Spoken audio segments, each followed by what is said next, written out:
আশুলিয়ায় internet ব্যবসা দখলে ঘিরে গুলির ঝড়, সন্ধ্যায় ৬ রাউন্ড ফায়ার, রক্তাক্ত ব্যবসায়ী। আইটিভির প্রতিনিধি মোহাম্মদ বাবুল হোসেনের পাঠানো তথ্য ও ভিডিও চিত্রে বিস্তারিত। আশুলিয়ায় আবারও আধিপত্য বিস্তারকে কেন্দ্র করে সহিংসতার ঘটনা।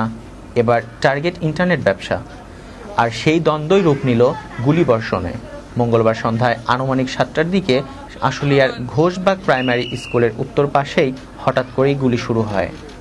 প্রত্যক্ষদর্শীরা জানান, একদল দুর্বৃত্ত সেখানে এসে পরপর প্রায় ৬ রাউন্ড গুলি ছোড়ে। মুহূর্তেই পুরো এলাকা ছড়িয়ে পড়ে আতঙ্ক। নিচে গেটে বসেছিলাম, বসে দুজনে কথা বলতেছিলাম, বাবা ছিল কথা বলতেছিলাম।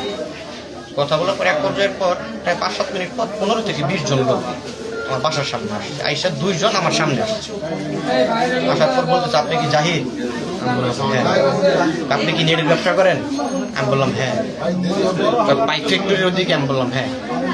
আমি বলছি কেন? খালি কেন বলছি পরে আমার প্লাগ দিয়ে ডাইরেক্ট এমনি মারছে। ঠিক আছে, মানুষ দৌড়ে নিরাপদ আশ্রয় খোঁজেন।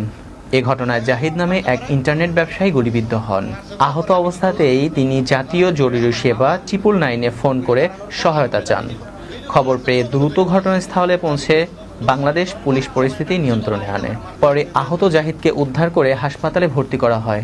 বর্তমান তিনি চিকিৎসাধীন অবস্থায় রয়েছেন এবং তার অবস্থা পর্যবেক্ষণে রাখা হয়েছে। এ ঘটনায় ইতিমধ্যে থানায় অভিযোগ দায়ের করা হয়েছে।